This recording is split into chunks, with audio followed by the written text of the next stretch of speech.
Grand Rising to my friends, family, and the ones unknown. Today is July 1st. So let's take a walk through of the garden and what's growing in the month of July. My plans for the upcoming weeks, my plans that have already taken place and I'm seeing play out. We're just gonna run through the entire garden. If you feel called to, leave me a like down at the end of the video. I am trying to grow this channel and I'm getting 20 to 30 views on each one of these videos. And if all those views feel called to like the video, then from what I've heard, that helps grow the channel with these algorithm mechanics that they like to use nowadays. So yeah, leave a like, leave a comment if you feel called to. Let's get into it. Jay's Grass-Fed Garden, July 1st. What is the temperature? It's around almost 8 a.m. and we've got 74, 72 over here in the shade. So it's probably 75 in full sun. This cucumber trellis, there's gonna be cucumbers, hopefully, but right now there's just tomatoes. But I envisioned this back in the wintertime in February, and now it's came to life. 2 5-foot copper poles with 2x4. Just made a few notches on both ends where the poles were gonna go and just hammered them into the wood. No nails, no screws, just pipes and a piece of wood and some string. And then, so we're on the south side of the garden right now. I'm just gonna explain the layers of this system that I have going on here. So it's Jerusalem artichoke, also known as sunchoke. It's in the sunflower family. It's one of the 7 sisters, and it has an edible tuber that is under the ground, can be harvested in the fall or the springtime. I've heard that it's best in the springtime within April, but you can also do it within fall. And once you plant it, it's hard to eradicate. So it's also known as a good survival crop. So I have one variety right here, and then the ones that are shorter down there is another variety. Now, so it goes sunchoke, Jerusalem artichoke. I'm playing with the sun here, so bear with me. Then in the middle here, I just harvested all the lettuce for market last night. So as we go through, you'll literally see all the lettuce that was growing is hacked back to almost nothing. But it's hacked back to right above the growing point, in which by next week this will grow back. And I'll be getting my 5th cut. 5th cut, talking 5. 5th cut off of this lettuce, and it still has not went to seed. So think about that. I planted it in April. It was ready for first cut by the first week of June. It's now July, and I've gotten 4 cuts off of it. It hasn't gone to seed yet, and I'll probably get a 5th and a 6th. So that's a real amazing thing, to plant something once and then get a perpetual, continuous harvest off of it. As opposed to the root crops, I was planting them and having either a nice yield, like for radishes, I was getting between a dime to bigger than a quarter. And just for the amount of time that it took up space for the yields that I was getting, it wasn't really worth it. I love eating them, but in terms of selling it, it wasn't worth it for the amount of time that the space it takes up. Could have been growing something else there. As with the lettuce, I know I plant it, it's gonna come up, and I'm gonna get a perpetual harvest off of it. So I came through here This is some more lettuce that I harvested off of.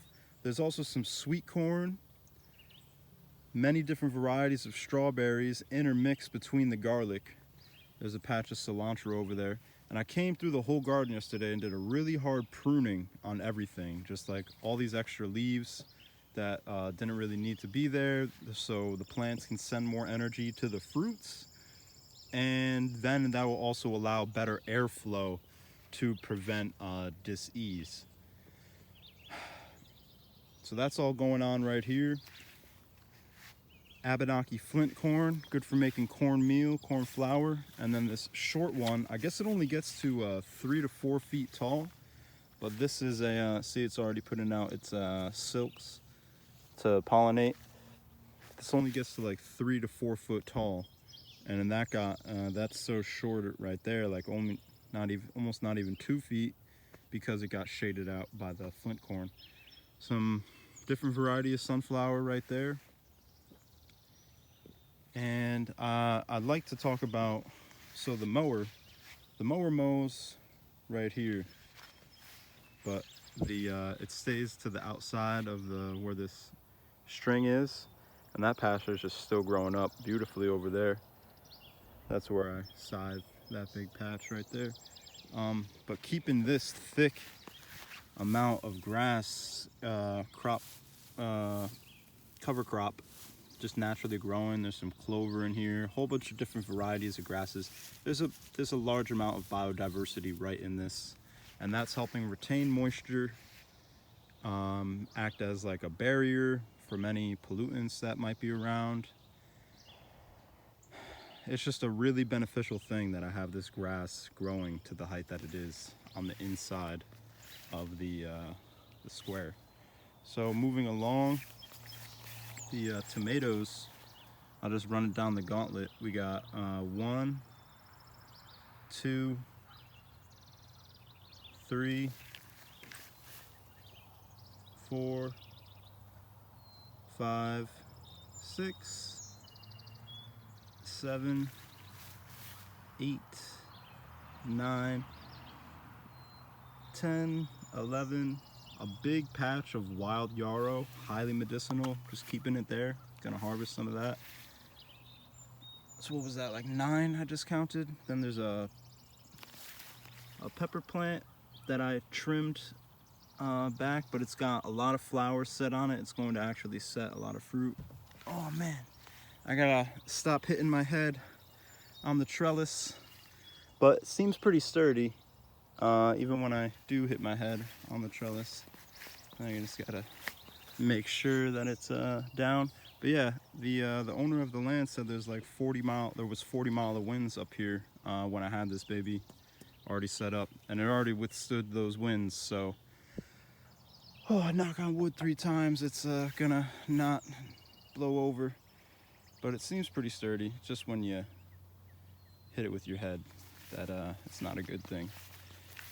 So yeah, like 9, 11, 12 tomato plants. And these ones all right here were just direct from seed, direct seeded in May. This one was one of the ones that started back in the house in February. It died back to the ground and then it resprouted. And it's got a whole bunch of flowers set on it. And I'm giving a hard pruning on these. Strawberry.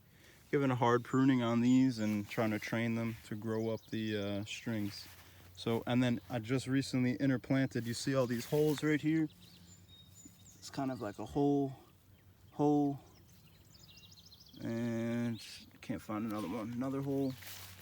But those are all going to be for cucumbers. So it's tomatoes intermixed with cucumber vines, and then maybe I can trellis the cucumbers also up a string. Okay, let me just tighten these strings a little bit. I'm just coming up here and pulling it a little more tug from after when I hit my head on it. It seems like they come a little loose. Sorry, just gonna do that real quick. This is some kohlrabi. I think I planted them too close together, but you can use the leaves as a pesto, so I'm looking forward to doing that. This is the ground cherry, racked with fruit. See these little paper husks? When they turn yellow, they'll fall to the ground, and it tastes like, this is nature's candy. It tastes like a sweet pineapple tomato. It's really, really good. There's another one right there. I started those inside back in like March as well. Oh, there's another 2 tomato plants right here. So make that like 14. Moving in, I also planted a raspberry plant up here. You got your summer squash, all another summer squash. There's like a whole bunch right here. They're growing in really nice. There's a green summer squash, zucchini, and a yellow summer squash. I planted some more potatoes right there under that mound of grass. And going into the garden, we have some bare patches. I recently have just cut down some plants that went to seed. So like I was saying, like with the lettuce, no lettuce that I've planted has gone to seed yet. Bolted are some different phrases that they use. But the brassica family, like all of the Asian greens and the mustard greens that I've tried planting, they've had pest issues like eating the leaves, and they've gone to seed and bolted quickly. So I'm gonna try some more plantings of the Asian greens and mustard greens as it gets a little bit colder. But for right now, I'm just sticking with the lettuce. I know I'm gonna seed it, and it's gonna come up, and we're gonna have a perpetual harvest off of that. So you're gonna see a lot of lettuce rows. These are some beans growing up here.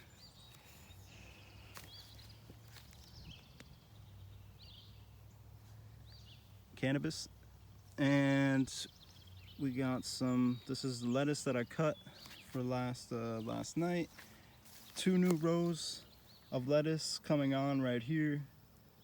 A row of lettuce that was already established that I cut last night.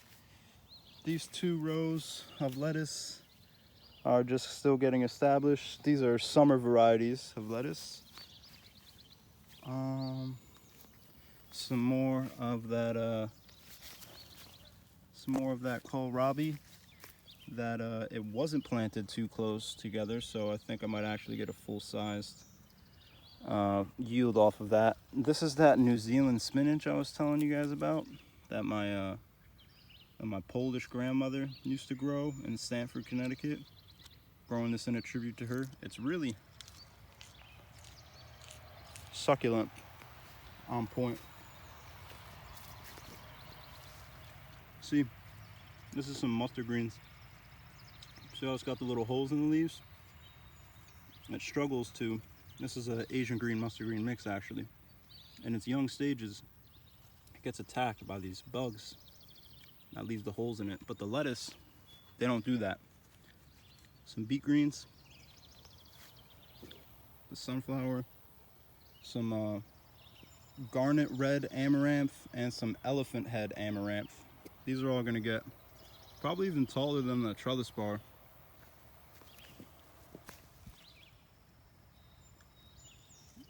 Another cannabis plant, some cilantro that has went to seed. And the garlic is gonna be ready to harvest in a few months, maybe a month or 2. Some Mizuna Asian greens. And there's cilantro patches intermixed all throughout. This is a row of beans right there. Some more lettuce. Sweet potato. Sweet potato.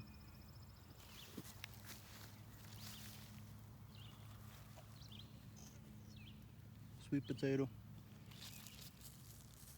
Cucumber. There's like 3 of them right here. Oh, 4 cucumbers. And then there's obviously the big huge row of potatoes.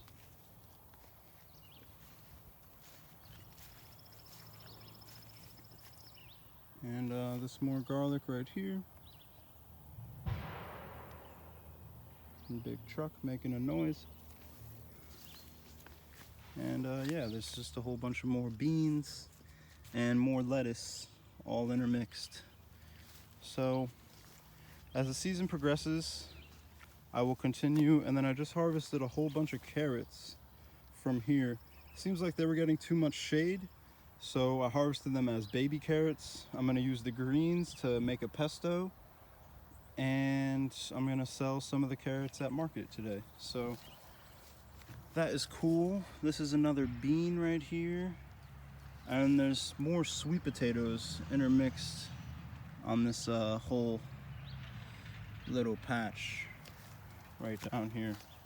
So there's still a lot to be seen. Oh yeah, and there's some onions from seed, hoping to get a full-size onion off of those. And then this radish that has went to seed. See all these little having a brain fart, pods? These will all be filled with radish seed once they turn yellow, and get my seed back off of this, more than just the seed that I planted. And I've been harvesting some peas. That has been cool. Intermixed with the potatoes. There's some peas in there. And the potatoes should be ready to harvest in a little, like in a week or so. I have a few mid-season varieties, three mid-season varieties, one long-season variety, and yeah, it's about 90 days. So planted them on like April 8th or whatever, and July 9th was like the estimated day for 90 days to start making harvests. So these two varieties right here should start dying back first, and once the plants completely die back, then they're ready to harvest. And then this side is a late season variety, and those should be ready to harvest a little while after these ones are ready to harvest. Now, if you have at least 150 days in your growing season, you could be getting 2 harvests of potatoes. So when I harvest these up, I'm gonna replant the best ones again, and in another 90 days, which will be like October 8th, as long as it doesn't get too cold by then, we'll have a second full yield of potatoes. So that's something I missed last year, and I plan to be on top of it this year. Extending your harvest and your yields as much as you possibly can. And then I also just planted some, so even though all those tomatoes are doing really good over there on that trellis, I also just planted a variety of heirloom determinate tomato. So those ones are indeterminate, which means they'll put on their flower and fruit set at all different times, and you'll get a perpetual continual harvest, just like I was explaining with the lettuce. A determinate variety is when you plant it once, it puts on all of its flowers, and it fruits at the same time. You harvest, and then the plant's done. So I just did like 3 or 6 of those determinate varieties. So that way, in another 60 days, we'll get, by that time, those indeterminate varieties may be starting to die out, and then we'll get a fall harvest of tomatoes right behind the summer harvest. And then I also want to plant some root crops to have a whole bunch of fall root crop for personal consumption. So just gotta, when the space becomes available, I'm gonna plant some more of the root crops for fall. But yeah, so that's everything going on in the garden for July. The flowers are finally starting to grow. Strawberries have been harvesting. The lettuces are doing great. The beans are about to put on fruit. Squashes and pumpkins are growing great. It's just gonna be, like a whole nother month at least before I start seeing any summer squash. By the end of July, hopefully should have some fruit. And then obviously by fall time, beginning of September, late September, maybe even late to mid-September, should have some pumpkins, hopefully, and some of the winter squashes. So one love, wholeness. Thank you for watching. If you feel called to, leave a like down below. Leave me a comment. Let's make some conversation. Let's build some community. Community creates unity. And helps you stay away from the lunacy. So yeah. Thank you very much for watching. Until the next one. Peace.